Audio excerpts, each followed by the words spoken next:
Traffic police चालान नहीं करेगी। लाहौर के शहरियों के लिए बड़ी खबर आ गई। पंजाब हुकूमत का बड़ा इकदाम, ट्रैफिक पुलिस के एहलकारों को आवाम के चालान करने से रोक दिया। कोई एहलकार किसी शहरी का चालान नहीं कर सकेगा, लेकिन अगर किसी ने कवानीन की खिलाफ वर्जी की तो फिर इसके साथ क्या होगा, प्लान में ये भी बता दिया गया।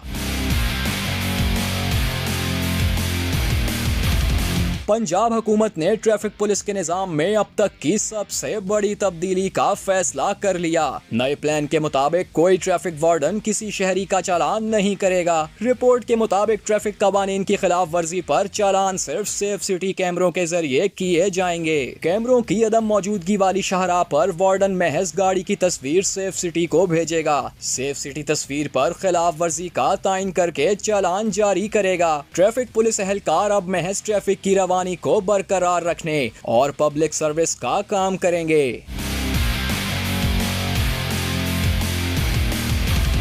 रिपोर्ट के मुताबिक सिटी ट्रैफिक पुलिस में इस नई तब्दीली का प्लान वजीर आला पंजाब की जानिब से मंजूर कर लिया गया है, जबकि इस पर अमल दरामद का आगाज काबीना से मंजूरी के बाद कर दिया जाएगा। लाहौर के शहरियों को वार्डन रोकेंगे तो नहीं, लेकिन इसका ये मतलब भी नहीं कि कोई भी ट्रैफिक कवानीन की खिलाफ वर्जी करे, चालान तो फिर भी आएगा, बस तरीका मुख्तलिफ होगा। तो अपनी और अपने प्यारों की हिफाजत को यकीनी बनाएं और ट्रैफिक कवानीन पर अमल करें।